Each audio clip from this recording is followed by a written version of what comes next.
Hello and welcome to this evening's Gaelic football views on CavantTV.com. On tonight's show, we'll bring you all the results from the week's Breffni League matches, and we'll also bring you some interviews from the Cavan camp ahead of their Ulster Championship clash with Monaghan this Sunday. But first, we're delighted to offer our congratulations to the Cavan Under-16 ladies and minor football teams on their victories last Saturday. The Under-16 ladies beat Derry in the final in Maharatloon on a scoreline of 7 goals and 12 points to Derry's 1 goal and 2 points. A wonderful result for the ladies. Yeah, absolutely brilliant, and they're just, I suppose, pushing on from where they left off in the last year. And you know, it's great to see again that ladies are dominating the underage. Yeah, they are. 2 early goals from Philippa Waters and Michaela Fitzpatrick saw Cavan hold a very early lead there, 2-2 to no score after 10 minutes, which was a great start for the Cavan ladies to build on from then on. Absolutely, and Cavan added to their tally when Aisling Gilson split the post before half-time, and the half-time score was 5 goals and 7 points to a goal and a point. So convincing at half-time, 5 goals and 7 points, 4 goals and 6 points up. There were 18 points up at half-time. And all that considering Michaela Fitzpatrick was put into the sin bin before half-time, and then immediately after half-time Alison McGerty was also put into the sin bin, so they were down to 13 men for most of the second half, I think. So it was a wonderful result, as you said, that saw them finish off with a massive score. 7 goals and 12 points is a phenomenal return. Yeah. So that sees them now go into the All-Ireland semi-final. It's not fixed until the 15th of July, actually, which is a long, long way away. Yeah, it was the same last year. I remember last year they had won their Ulster provincial and they were going on, but it wasn't until the middle of July before they played Cork, I think it was, in the All-Ireland semi-final. And you know, that's a huge... Although, having said that, there's exams and there's a lot of things happening at this time of the year. So, you know, it's just the way the fixture plan works. Yeah, so they face, I think, the Connacht champions in that game on July 15th. So well done to all involved on the Cavan Under-16 ladies team, and we might get them in on the show during the down season, during the off season between the provincial and the All-Ireland semi-final. Yeah, that's right. The Cavan minor ladies, they won on a scoreline of Cavan 3 goals and 12 points to Tyrone's 1 goal and 7. Niamh O'Shea with the first goal, and at half time it was a goal and 3 to 5 points to Cavan. A wonderful early start for Cavan. This was in the A final, the Under-16 was in the B final, so it was another wonderful occasion. Obviously Niamh O'Shea then got the second goal I think this came in the second half, and it was followed by points then by Catherine Dolan and Edith Lynch. To give Cavan a 6-point lead early in the second half. Yeah, like it was tight at half time. There was only a point in it. It was a goal and 3 to 5. But like to go on and score 2 goals and 9 points in the second half, it was always going to be hard for Tyrone to come back. And Catherine Dolan added another goal and a point after Tyrone reduced the gap to only 5 points and to seal the victory, as we said, with a 3-12 to 1-7. Wonderful result for the minors there. Again, flying at the moment. Yeah, absolutely. And just seen a few pictures up on Twitter of them celebrating a wonderful result, and it was absolutely great to see.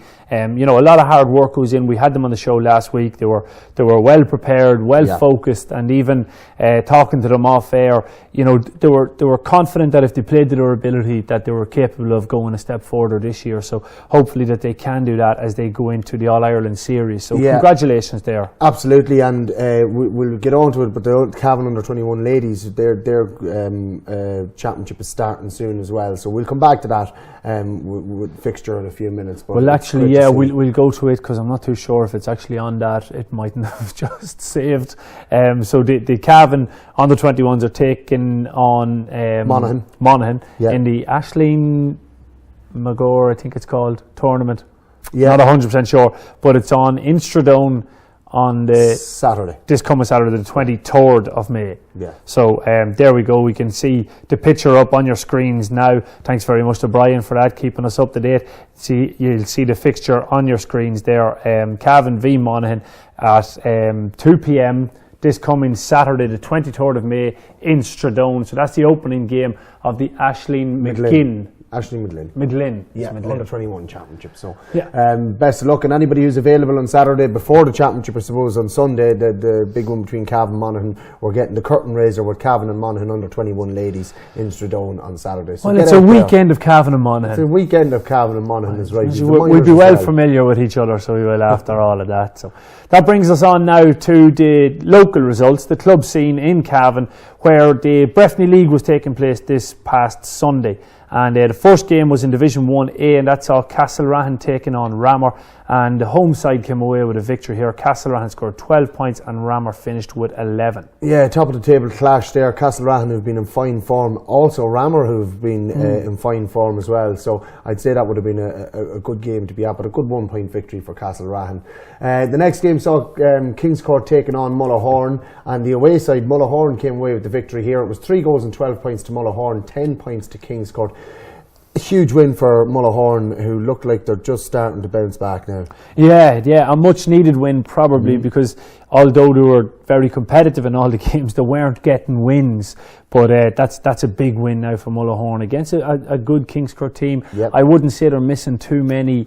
It's only Barry Riley that's involved with the county panel now. Having said that, you don't know in Breffni League what teams are going out and putting out strong teams. The third game saw Cavan Gaels taking on Ballyhaise. This was in Terrycoyle Park. The Gaels looking for revenge. I wonder, did they widen the pitch in Terrycoyle? Was it right on the fence? But they got the result anyway. They finished with 14 points to Ballyhaise, a goal and 11. Sorry, they got a draw out of this. They got a draw out of this game. Yeah, Ballyhaise, who had beaten them in the league, the proper in the ACFL proper only a couple of weeks ago, and as you said, Cavan Gaels looking for revenge, weren't able to get it. That's Ballyhaise getting 4 or 3 points from 2 games with Cavan Gaels. So Ballyhaise really starting to look like a senior team now. Although they are intermediate, they're doing very well in Division 1A. They sure are. And the other team that came up from intermediate last year was Coothill, and they took on Ballina. Now they didn't have such good fortune, because Ballina over in Coothill came away with a convincing 9-point victory on a scoreline of 1 goal and 8 points to Coothill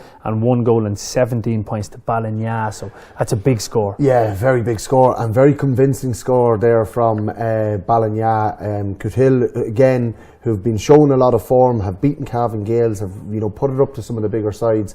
I don't know if there was soccer on, because we know that when there's soccer on they do seem to struggle. But a very convincing win there for Ballina, who would have been missing their county man Niall McDermott as well. Indeed. You can see the tables now up on your screen there for Division 1A of the Breffni League. Castlerahan are sitting on top. They have 6 games played and they have 12 points. It's a wonderful return for the Ballyjames team. Yeah, and down the bottom you see Kingscourt on 2 points.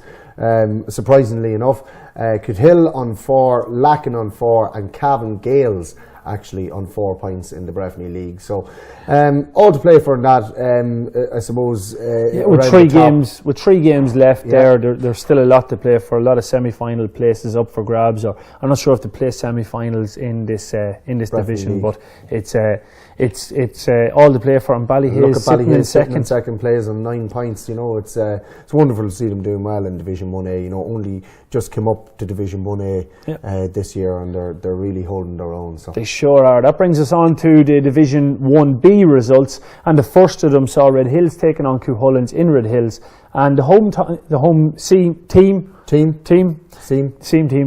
The home team came away with a 3-point win here. You're just shocked to read this result. I'm just so happy that they're turning things around in Red Hills. That Tom McCormick is obviously having an influence on them. He is, definitely. I believe they used him to roll the pitch. Actually, he wasn't with a roller. no, they just rolled him across the pitch. But a huge win for Red Hills. 118 to Cuchullins 115 down in Red Hills. High scoring game, very entertaining football. The first win since last August. Red Hills' first win since last August, so delighted for them, and they'd Andy McMahon back in goals as well for the first time since last summer. So it's good to see them getting players back and getting a bit of interest going again. Exactly. The second game saw Arva taking on Killygarry. This was played over in Arva, and Killygarry got a bit of revenge on the Arva men for their win in the ACFL. Killygarry came away with the victory here, 116 to Arvis 15 points. And I was talking to a couple of lads from Killygarry today, and it was a tough game. It was a very, very tough game, and they were delighted. The Killygarry lads were delighted that their players stood up. You know, they showed a bit of strength, they showed a bit of heart, and came away with a victory. You know, so it's a great win there for Killygarry. Yeah, considering it wouldn't be a full strength Killygarry or Arva team, probably both missing as much as the other. A lot of young fellas playing. Yeah, it's a good result for Killygarry. Yeah, the third game in Division 1B saw Gowna come away with a monster victory here. You didn't make a mistake on this, did you? I copied and pasted, so somebody might have made a mistake down the line, but I don't think so, because it was on the website as well. Gowna were taking on Den. That scoreline, was it? Oh, well, that could be right. He might have been refereeing it. He just took an estimate. He's a tendency to take an estimate, so he does indeed. Anyway, Gowna were taking on Den in this Division 1B clash, and Gowna came away with a massive win here. 7 goals and 23 points to Den's 6 points. It's like something you'd see it on the Rage football. Yeah, it's a 38-point win for Den. It's absolutely huge win. I'd heard nothing about the game. 44 points to 6. It's 38. I don't know, the less said about that one, the better. And as we always say on the show, if goals win games, and if you can score 7 goals and 23 points, it usually won't be bet. Well, look, I'm yet to see a team that scored 7 goals and 23 points bet. Somebody can correct me. I'm sure. If anybody out there knows of a team that scored 7 goals and 23 points and were beaten, you could email us, or you can tweet us, or you can get us on Facebook and let us know what that score was in that game. The fourth and final game in the Volkswagen, Brady's Volkswagen Breffni League Division 1B was Drumgoon against Crushlaw. Again, these are all reverse fixtures from a couple of weeks ago, but Crushlaw won this fixture in the All-County Football League. Drumgoon got their revenge over in Boyle Park in Drumgoon, scoring 4 goals and 15 points to Crushlaw's 9 points. A massive win. Again, it's 27 points to 9, an 18-point victory, or 17-point victory, or whatever it is to Drumgoon. But this Breffni League, 18, you know, you're looking at it and you're going, God, some of the scorelines that are being put up, and they're total reverse of the All-County Football League results. You know, so you just wonder what kind of teams that the clubs are putting out in these games. But it was a wonderful victory for them. There was one game in this week that was All-County Football League. Killishandra and Drumlane reversed their fixture a few weeks back. So the All-County Football League Division 1B between Drumlane and Killishandra was played at the weekend. And Drumlane came out with the victory here. 1 goal and 12 points, which is 15 points, to Killishandra's 2-8, which is 14. Yeah. Very close game. And that shows it, like that, you know, the All-County Football League, again, I'm an advocate for the Breffni League. I think it's a great idea. But players and clubs aren't taking it as serious. Now, at the start of the year, they seemed to be, because there were close games. And now it seems to have gone the other way. Yeah. I know in Killincare, as we'll see in the next result, and other clubs, that there's a lot of people starting to maybe miss. They've got exams, and Breffni League's not priority. That's another thing I was going to say to you. At this time of the year, you've got a lot of exams on between college and Leaving Cert. Yeah. You've got a lot of and people are making the priority of doing that, which you can understand. But the tables will be back up on top now. You can see there, sitting on top are Cuhullins. They have 10 points after 6 games played. Having lost on the weekend against Red Hills as well. You know, they could have had the full maximum 12 points. Drumlane sitting pretty in second place there on 8 points. And with a game in hand. And Killygarry also on 8 points with a game in hand. But, you know, Drumlane having a great year this year. They're going well in All-County League, and they're all going well. A young team coming through with a lot of county underage experience that's going to stand to them. But and then if you look down the bottom, Arva, who are sitting at the top of the All-County Football League Division 1B, they're third from bottom on 3 points, and Red Hills and Crushlaw on 3 points as well, and then Red Hills at the bottom on 2 points. So you know, the teams are experimenting a little bit in this. Yeah, they are indeed. Moving on to Division 2, there was only 3 games in this Breffni League Division 2 round, and the first was Ballymacue were taking on Belturbet in Ballymacue, and the home side came away with a victory here. 3 goals and 13 points to Ballymacue.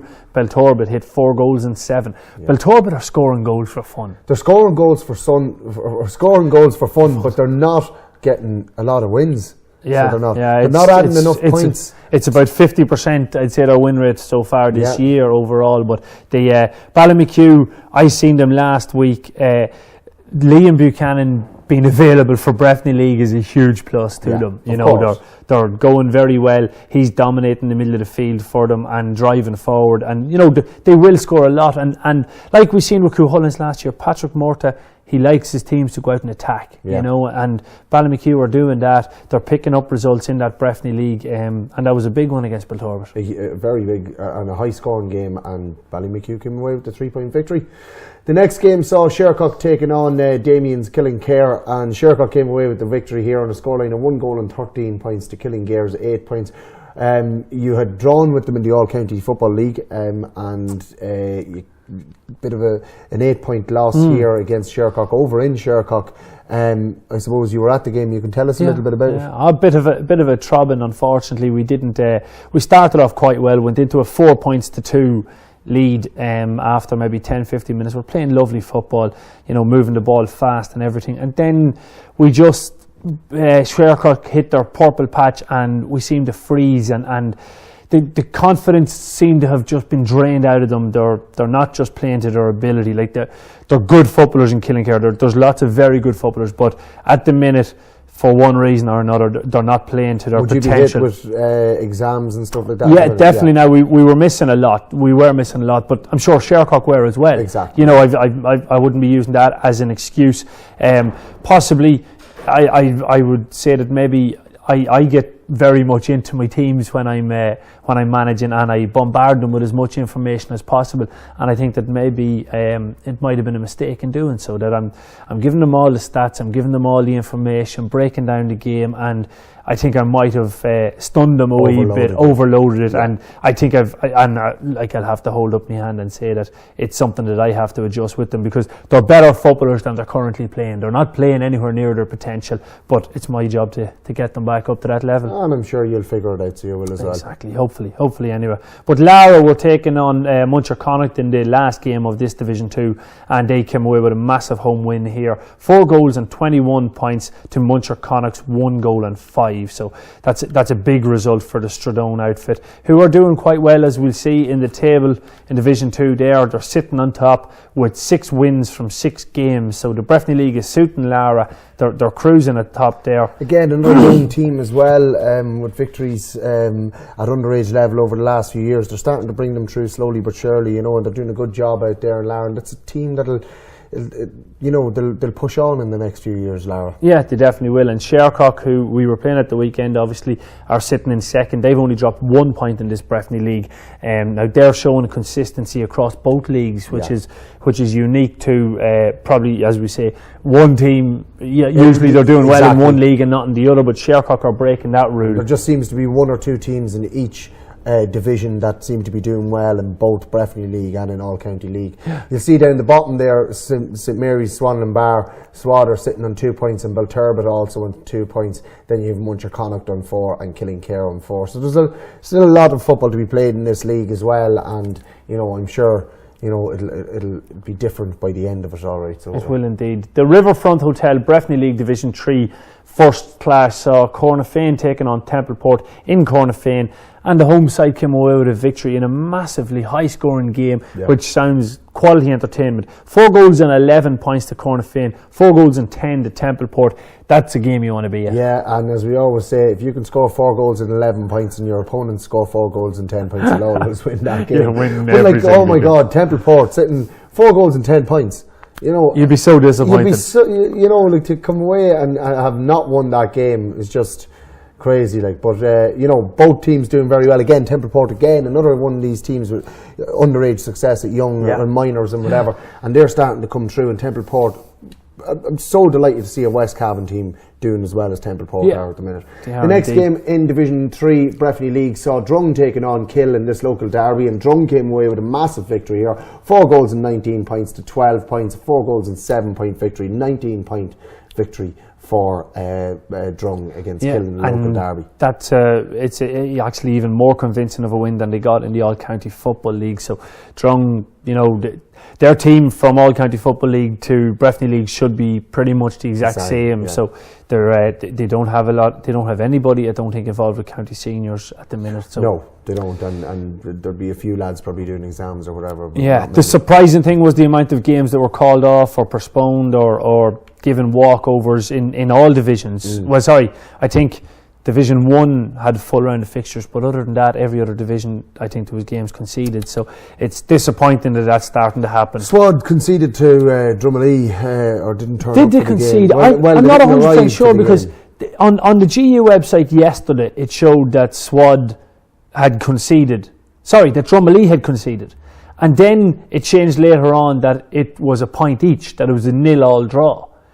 So I'm not too sure exactly what happened there. I was talking to one of the Drumalee lads, and he said that they were there, but Swad never arrived. So, well, I don't think. Yeah, okay. We'll find out anyway. We'll find out, but something wasn't right with that game, because I think it was pre-arranged that it was postponed or not been played, or for whatever reason. But allegedly, you'll see anyway. Allegedly. We'll have a look at the table anyway there, Division 3 table, and you can see Drung sitting pretty on 9 points, and Cornafane just behind them on 9 points with a game in hand. Yeah, and then down the bottom end of the table, Shannon Gales have 5 games played and they have 1 point. And then you have Knockbride and Corla above them. Knockbride have 4 games played, 2 points. And then you have Corla, Kildallen and Mount Nugent all with 4 points, but different numbers of games played for the 3 clubs. Yeah. So that is brings us to the end of the Breffni League results anyway. So we'll move on now to Cavan had their open night on Friday night in Kingspan Breffni Park. It was a wonderful affair. They had the meet and greet for the players. It was Meet Your Heroes for all the young footballers around Cavan. And they also had a media night for the Cavan players and management to have their speak with the media, I suppose. Get the interviews out of the way so that they can concentrate on their football. Exactly, concentrating on their football. So we'll just go to a couple of interviews. We'll go to the first interview there with Jerry Brady, the county chairman. I'm joined now by Jerry Brady, the county board chairman. Jerry, it's championship time, and this is your first time being over the county board at a championship stage. Are you looking forward to it? Absolutely. There's nothing like this time of the year. Championship fever sets in throughout the country, and it's great that we have a great match coming up on Sunday with Tyrone and Donegal, and that's a massive game, a great way to start off the Ulster Championship. And then next Sunday week we head into Cavan and Monaghan, a local derby here in Kingspan Breffni Park, and what more could you ask for? You know, the place will be buzzing, the build-up will be brilliant, the atmosphere, especially along the border area between the 2 counties, is going to be fantastic. The slagging, the putting on the few bob bets and giving the odds and all that. So it's a fabulous time of the year. You're a GAA man. Yeah, you were saying, like there's going to be a fantastic atmosphere. There's going to be a big crowd as well. Just on that, I believe ticket sales are through the roof already at the minute. Yeah, ticket sales are going very well. The covered stand is completely sold out, and the uncovered seated areas is very well selling very well too. And there'll be a huge crowd on the terrace. So hopefully we get a very good day and encourage people to turn out on the terrace, because that's where the real buzz is and the real atmosphere is. And if we can manage to fill the terrace, it'll just be unbelievable. And you mentioned it already, it is a local derby and a great way to get a bit of banter going as well. Absolutely. The banter already has started, especially along the Red Hills area, up along Kingscourt, around the border area between the 2 counties. It's just fantastic, and I hear the stories already about guys in the pubs at the weekend putting on bets and slagging, and that's what the GAA is all about, and that's what the buzz is all about. And, we might take lumps out of other on the day of a game, let it be at club level or let it be at county level, but the atmosphere when everything is over or before it starts in the pubs and in the local communities, local factories, places of work, the buzz is great, the atmosphere is great, and the slagging is great, and that's part of the build-up and part of the excitement of championship time, really. And not only that, but here tonight we've got the Meet the Heroes, where all the kids from around the county, from the different clubs, can come over and meet all their heroes of the Cavan team. How important is that for football in Cavan? Actually, it's just vital. It's vital that the kids have someone to look up to. It's vital that they have something to aspire to. And they look at these guys, the Grove McKernans, the Kean Mackies and all those type of guys, and they say, look, I want to grow up to be a Grove McKernan. I want to wear the Cavan jersey, and I want to be part of the scene. And that's what it's all about. And if we can get a bit of success, and hopefully in the not too distant future, hopefully this year, that'll have a huge effect on the kids as well. And kids need someone to look up to. It's great that they're now talking and looking for autographs from these guys, rather than looking at match of the day and their heroes are cross-channel soccer players. We need heroes here in Cavan, and I think we've got them here now, and especially with the success at under 21 level and minor level over the past number of years, kids now have someone to aspire to and someone to look up to, and it's absolutely fantastic. And even bringing it further, even the McCrory Cup winning team from St. Pat's, I saw that today, like, there was a couple of young fellas that were going out to the Hotel Kilmore for that, just to see their heroes from their school, you know, like, so it is great to see that these heroes are starting to be seen, I suppose, about Cavan. It's great that they're local heroes now, that they're not, some like the Donaghys or some of the Dublin players or something like that. It's great that we have our own local heroes. And success breeds success. Like success in St. Pat's, success at minor level, success at under 21 level. We've got to be winning, we've got to be successful at all grades, and that breeds success. For too long, Cavan players were beaten before they got on the bus to go up north. Now every Cavan team believes when they get on that bus in Cavan that they can take on anybody anywhere in Ireland, and that's what you need self-confidence. And I firmly believe that 75% of football is from the chin up. If you've got it right mentally, it's easier getting it right physically. A good trainer, a good coach, a good manager will get it right physically with a team, but the key thing is for a good trainer, coach and manager to get it right mentally, and the guys to believe in themselves. And I feel that's coming into Cavan now at all grades and all levels, and it's great to see that, because for too long it was the opposite, and we were in fear of all these teams and club teams and colleges team in the north, but we're not anymore, and we're just waiting to get at them. And then bringing it back, I suppose, to this meet and greet or meet your heroes here in Kingspan Breffni Park. It's great that, you know, these young people, these young footballers that are out there, there must be about 1,500 of them out there at the moment to meet all the lads. You know, that the players are accessible. They're not accessible for the rest of the year. But there is this one night where they come and, as you said already, they can get their signatures and they get to say hello and meet their heroes. Yeah, the great thing about the GAA is that we organise events like this and we make our players accessible. But we must remember too that these players are all accessible locally. They're all accessible in their own communities, and that's the most important thing. And that's the key thing about the GAA in comparison to other sports, that we have our players on the ground at grassroots level in the local communities. You can meet them at Mass of a Sunday, you can meet them in the local shop, you can meet them wherever, in the supermarket, whatever, and these guys will stop, take time out, talk to the kids and sign autographs or whatever it is, and that's what it's all about. It's the local grassroots level, and that's the key to the success of the GAA over the years, and long may it last and stay like that. And Jerry, I suppose just to finish off, bringing it back to the championship match Sunday week here in Kingspan Breffni Park, who's going to win it? Without a doubt, Cavan. And let's hope we have a double. Start off with the minors and go on then and win the senior and move into the Ulster semi-final. And that's our hope and our wish. And I think the guys have put in the effort. There's been a great response to train, and the management feel it's going exceptionally well. And look, I know we're going to be underdogs in the day. Monaghan will be the fancy team. Monaghan will be, and rightly so, they will be the favourites. But I don't think they'll relish coming to Kingspan Breffni Park and meeting these guys with the fire in their bellies. Excellent. Thanks a million, Jerry. So that was Jerry Brady there, Damien. He's just, you know, you can see there, he's just chatting about, you know, how important it is for that kind of a night to happen, I suppose, where the kids can all come in, they can meet their heroes as it's called, and go around, get autographs, you know, and see them in a different light than what they normally would. They'd only be looking in from the sidelines and whatever. But one thing that struck me when I was talking to him about it was, he turned around, I said to him, you know, it's great that they're available and they're accessible. And he says, well, this is the wonderful thing about Gaelic footballers. They are accessible. They're walking around the streets. They're walking around your town. They're walking around your village. They're going from this to there. They're going to work. They are accessible.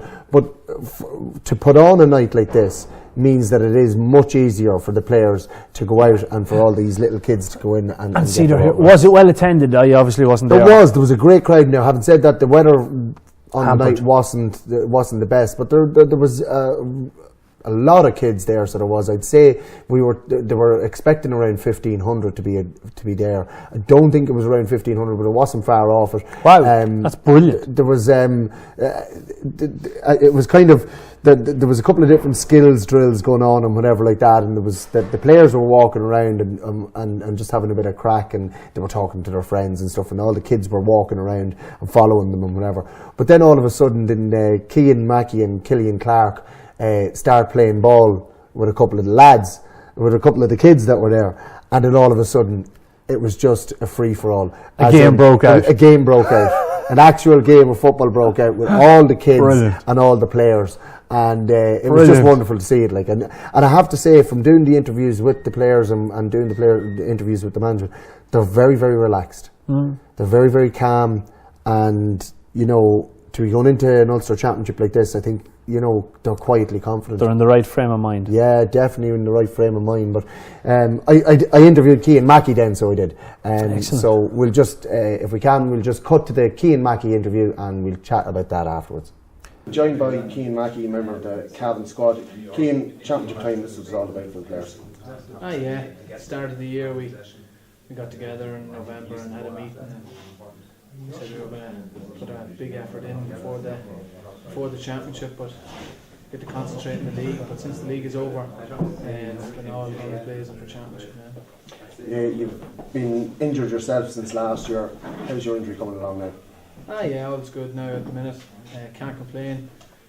It was a long road back, but I got there and played a few games at the end of the National League, and hopefully get a game in the championship. It was noticeable last year that you were out come championship time and whatever, and we didn't miss you on the team, and it was inevitably Cavan didn't do well, I suppose. But you know, you're a huge part of this team, and do you feel the pressure at all like that? I know, like there's any amount of lads who come in and take my place. I'm not even a guaranteed starter, you know. There's lads chomping at the bit to get in. Last year was just, there was a lot of injuries, and it wasn't just me, there was a lot of lads missing when it came to the crunch time. But this year we've a clean bill of health at the moment, so hopefully it'll end better than it did last year. And not only that, but it's a local derby, playing against Monaghan. I suppose that's enough to get us going as well. Yeah, like Monaghan, they'll be the same as us. They'll be thinking, we don't like each other down through the years, like. But when the game's over, we'll all get on again, you know. But the local rivalry will make it good for the supporters at least. Played them in the McKenna Cup earlier this year. Went in at half time, well up at half time. Came into the second half. Monaghan really put it up to Cavan, but Cavan came away with a 2-point win. Can you see it being as tight again this weekend or next weekend? Without a doubt. McKenna Cup, usually teams are trying out different systems and different players, so I wouldn't read too much into it, but it'll still be a tight affair no matter who's playing. It's pride of the jersey, so for any of us you out there, it'll still be the same, you know? Yeah, I wish I was out there, Keith, in fairness, but look, looking ahead, Monaghan seem to have a couple of injuries, concerns at the moment. Cavan full clean bill of health. Do you think that'll be a factor around today? To be honest, we don't even know what the story is in their camp. We're trying to keep to ourselves, you know. What happens in their camp. We just keep to ourselves and keep the heads down and try and concentrate on our own game plan and our own game, and hopefully that'll be enough for the weekend challenge. And where do you see the difference, the winning team coming from in this game? Who do I think will win? Yeah. Cal. Good stuff, Ian. Thanks, Maria. So that was Mickey talking to Cian Mackey, obviously at the Meet Your Heroes night. He sounds relaxed and confident. Cian always sounds that way, but he doesn't seem to be worried too much about the game. No, Cian is real relaxed, chilled out. As you saw, saying to him, you know, delighted to have him back. He was injured for a lot of the year last year. He only played a bit part really in the team last year. To have him back at full health, and he does look like he's at full fitness, and to have Ronan Flanagan back as well, who also was at the meet and greet that night. I think they're two huge players. Saying it to Cian, you know, what's it like? You know, it's great to have you back and whatever. You know, you are a key player. He brushed it aside. He doesn't want to take that mantle on or whatever. But he is a key player to this Cavan team. You know, we have strength and depth, I think, in all positions. You know, we're a bit light in the forward line on maybe big men and whatever like that. But when you look, we were missing the two link men that we had, which are Cian and Ronan in last year's championship. And I think Killian Clark and Killian Clark as well. They're going to be a massive boost. Yeah, like we were on the Anglo Cell podcast, we tried the name out of Cavan team, and as I was trying to name it out, I was thinking about who I was after leaving out, and I thought to myself, geez, no, they have to be on the team, but then you couldn't leave out other people. So it literally, you have 22, 23 players for me are good enough to start on the Cavan team, and you know, it's a toss of a coin between them. It is. That's a brilliant scenario. I don't think we've had that scenario for a long time. I was just going to say, I don't think we've had a clean bill of health going into a senior championship match for a good few years. My God, since I came to Cavan, I'd say. Yeah, and we seem to have that at the minute, and that's a wonderful asset. Like, and I wouldn't like to be picking that team, and especially when you look, there are injury concerns in the Monaghan side. Now, there's obviously going to be a little bit of to and fro. There's going to be a little bit of banter and whatever, but there's no smoke without fire. Darren Hughes is injured. If he plays or not, he's still injured, and he came on against the Harps in a club match last week or the week before. He went up and caught a ball, came down, injured his foot, came off.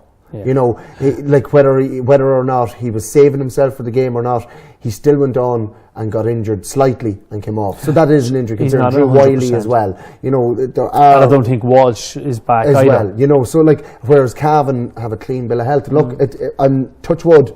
I don't want to jinx anything, but I think the Cavan are in good stead coming into this game on the weekend. Yeah, they definitely seem to be very well prepared, very well focused, and you know there's no fear factor. No. They're not looking at Monaghan and saying, they're this great team in any way. Monaghan are a great team in my opinion, but I don't think Cavan are fearing in any way. So it's great to see. But look, we just have to let you know that obviously with the quarter final coming up this coming Sunday in Kingspan, Breffni Park, with the games throwing in the minor game first at 12:15 and the senior game at 2 p.m. There's ticket. There's discounts, so be aware that you can save 33% on the Ulster Championship tickets by purchasing in advance, and that students and senior citizens discounts are only available through the clubs and the county boards. Yep. The advanced price tickets are, for the stand, an adult is €25 or £20. The senior citizen is €15 or £12, so that's senior citizens or students, and the juveniles are €5. So that's the advanced price tickets for the stand. Yeah, and the terrace will be an adult €15 or £12 if you've been saving up your sterling. A student or senior citizen will be £10 or €10 or £8 again if you were saving up your sterling, and only available from clubs and county boards, and juvenile admission to the terrace is free. So that's the advanced price tickets that you've just heard. So then the match day price tickets are, the stand is £30 for adults, €30 for adults or £25. For senior citizens or students it's €18 and £15. For juveniles it's €7 or £7, and that's the stand tickets on the match day. On the match day, and on the terrace, if you arrive at the match day, it's going to cost you €18 or £15. A student or senior citizen will be €15 or £12, and again on the day, juveniles will still get in free. Yeah. So tickets are available through club secretaries or at Kingspan Breffni Park offices, or online at www.gea.tickets.ie. There's further information available from Kingspan Breffni Park offices on phoning 049 43 61032. That's 049 43 61032, or from your club secretaries. Yes. So we'll move on there. You have all the ticket prices for the match, and look, it's going to be a wonderful affair. It's a local and going to be a big crowd. There's going to be a huge crowd so at this game. And get supporting this Cavan team, because we have a real good chance, if you ask me. And we'll be going in as underdogs. Next up, I suppose we'll talk about the Den GAA Legends Tournament taking place on June the 20th and the 27th in Crosskeys. The draw will take place on Saturday, May the 23rd, live here on CavanTV.com. It will be coming to you from the Cavan Crystal Hotel at 8 p.m. So if you want to come in and join us, we'd be delighted to see you, because we're going to have a live studio audience for the event. Yeah, so that's this coming Saturday night at 8 p.m. in the Cavan Crystal Hotel. We'll be joined by obviously members from the Den GAA Club as we do the draw for the Legends Tournament. It'll be an absolutely wonderful night's crack. We'll be doing a bit of a preview of the Cavan game as well, the Cavan v Monaghan game. You know, it's kind of a bit of an up for the match, a bit of crack, and the draw will take place on the show. Yeah, I think that's the buzzer, Damien, and you know what that means. You know what that means. It brings us to the end of this week's show. This week's show, so it does. So remember, if you want to get in contact with us, we'd be delighted to hear from you. Yeah, you can email us at GaelicFootballViews@gmail.com. Just there in front of you. Indeed, you can find us on Facebook by searching Gaelic Football Views, or you can follow us on Twitter at GaelicFV. Yes, so until next week, it's good night from me. And God bless.